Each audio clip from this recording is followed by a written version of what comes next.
As a conversation starter, the question of whether or not the Garden of Eden actually existed is a sure bet. It may seem obvious to devout Christians, but even atheists may accept the possibility that God exists because the Bible stories had to originate from somewhere, and this leads to the ensuing debates. Scientists haven't forgotten about it, though. They've been poring over old writings in search of clues and references that might point them in the direction of the garden. Here on the Unknown Facts, let's find out where it is, since new research in remote sensing, archaeology, and DNA investigations has provided some solid clues. Let's look at them all in today's video. The biblical place known as the Garden of Eden is discussed in the book of Genesis, which is the first book of the Old Testament in the Bible that is associated with Christianity. It is described as a magnificent and bountiful paradise that God created for the very first individuals, Adam and Eve, to live in. God gave them the responsibility of caring for the garden. The Bible describes how God formed the first man, Adam, from the soil of the earth, and then put him in charge of caring for and watching over the Garden of Eden. Then, as a companion for himself, he fashioned Eve from one of Adam's ribs and gave her to him. It was said that the garden was brimming with trees that were both aesthetically appealing and useful for food, and the description of the garden included both the tree of life and the tree of knowledge of good and evil. Adam and Eve were told by God that they could eat from any tree in the garden, with one exception, the tree of the knowledge of good and evil. They violated God's word and ate from the tree that was forbidden, which resulted in their banishment from the Garden of Eden and the spread of sin and death across the world. In the book of Genesis and Ezekiel, respectively, it is also referred to as both the Garden of God and the Garden of Yahweh, who is the God of Israel. The word Eden is most likely an amalgamation of two words, the Sumerian word Eden, which translates to plain, and the Akkadian word Edenu, which is a Sumerian loan word. Rivers flowed from Eden all the way to the east of Israel and all the way to the four corners of the world after the account of the creation of man and his fall that is found in the book of Genesis. The narrative of the Garden of Eden has been told and retold in many different ways by people of different cultures and religions throughout the course of history.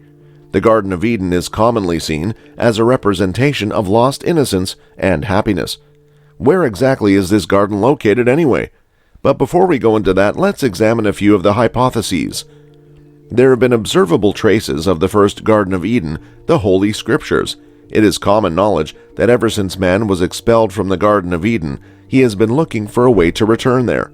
The finding of it would lend credence to the account of creation and provide compelling evidence that the events described in the Bible actually took place.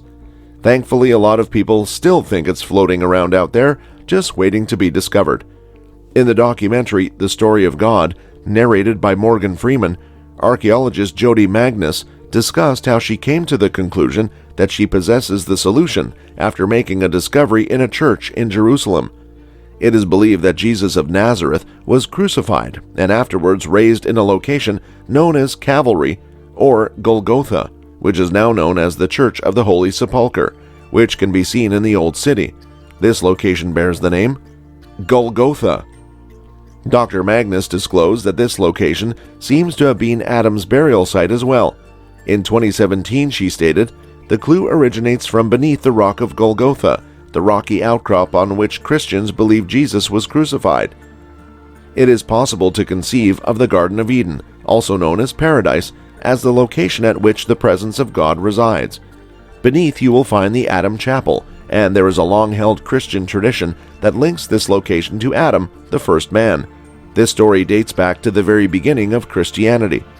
It is said that when Jesus was crucified on top of the rock that is above us, his blood trickled down through a fracture in the rock, and Adam, the first man, lay buried underground. But when the blood of Jesus dripped onto him, he was raised from the dead, and Adam, the first man, lay buried underneath. This concept runs counter to the description that is found in the Bible. Pishon, Gihon, Chiddekel, and Phirat are named as rivers that were associated with the garden in the book of Genesis. This strongly suggests that the garden was located in southern Mesopotamia, which is now known as Iraq. Nevertheless, Dr. Magnus explained how this can in fact provide support for a notion that she has. She continued by saying, well, the account ended up in the book of Genesis, appears to locate the Garden of Eden someplace in Mesopotamia. However, I believe Adam has a very unique relationship with the city of Jerusalem. The Garden of Eden, also known as Paradise, is often pictured in people's minds as the location where the presence of God is always present. Because the presence of God was believed to have dwelt in the temple during the early periods of Judaism and during the time of Jesus, Jerusalem was considered to be the Garden of Eden during those periods. The question was posed to Dr. Magnus as to whether or not she believed that the Garden of Eden is actually a metaphor for the beginning of life, and is in fact wherever the presence of God is. Well, absolutely, of course, was the response she gave. Adam was the first person, and the word Adam means man in Hebrew. Adam was also the name of the first man.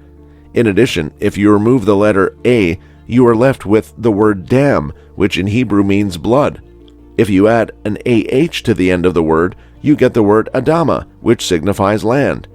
Nevertheless, the Bible does provide some hints as to where it might be located. It is said in the book of Genesis that the Garden of Eden is located to the east. In addition to this, it is believed that the Garden of Eden was the source of 4 rivers, 2 of which are now known to be the Tigris and the Euphrates. Due to this, there are some people who are under the impression that the garden is located in the area that is today known as Iraq. After all, the Tigris and Euphrates rivers that we know today flow through Iraq, which is located in the east. The problem with this hypothesis is that throughout the course of time, the rivers have shifted their courses, and the geographical landmarks that are mentioned in the Bible do not currently exist. As a consequence of this, it is likely that they did not even flow through any portion of Iraq at the time that the garden is claimed to have been in existence. In addition, if the garden were to be found in Iraq, why haven't we been able to locate it yet? Given the number of archaeological excavations that have taken place in the region, it is highly likely that someone has already discovered it. After the flood, it is highly improbable that the topography that existed during the time of creation still exists today. According to what is written in the Bible, the flood destroyed everything on earth. Thus, it is reasonable to suppose that a geological event of that size would modify the surface of the globe. This does not rule out the possibility that the garden was ever located in Iraq at any point in the past. However, it does mean that it is not there at the present moment, and that we are unable to find any evidence of its existence there because it was most likely buried beneath miles of sediment. Even if Eden was around during the time of Moses, 1500 years after the flood, it is impossible for geologists to find any evidence of it now. The possibility that geologists could see any evidence of Eden is extremely unlikely. Many knowledgeable people believe that the most likely locations for Eden are either modern-day Armenia or Iraq. If a flood of biblical proportions were to sweep through the earth, Eden would most certainly be forced downward toward the mantle, even if it were to survive the initial onslaught of the floods. Because of this, it would need to be located someplace in the subduction zone on the northeast side of the Arabian Plate to be there. The subduction zone is unfortunately buried behind 3 miles of mud and sediment that were deposited by a huge geologic catastrophe. Is Africa the location of the Garden of Eden? Some people think that Africa is the location of the Garden of Eden. It is considered to be the cradle of humanity. If you look at a map of the planet, you'll notice that Africa is located in the eastern part of the globe. This notion can be approached from a scientific standpoint. Researchers have made the startling discovery that all modern humans may trace their lineage back to a population that existed in Africa between 150,000 and 200,000 years ago. Their research indicates that Botswana is the most likely location of both the garden and the place where people first appeared on the earth. Eden was located in what is now the Kalahari Desert, but it was once a wetland where early humans made their homes. Lake Makgadikgadi extended across the present-day borders of Namibia, Botswana, and Zimbabwe during this time period. People resided in this area until the conditions of the environment compelled them to inhabit other regions of the climate. The lake began to break up, which resulted in the formation of wetlands. In the past, researchers believed that the origin of humans occurred in a variety of locations across the continent. In order to provide evidence for their hypotheses, the researchers examined the genetic material of residents of Namibia and South Africa, concentrating their attention on the L0 lineage. The human population may be traced back to this ancestry more than any other known marker.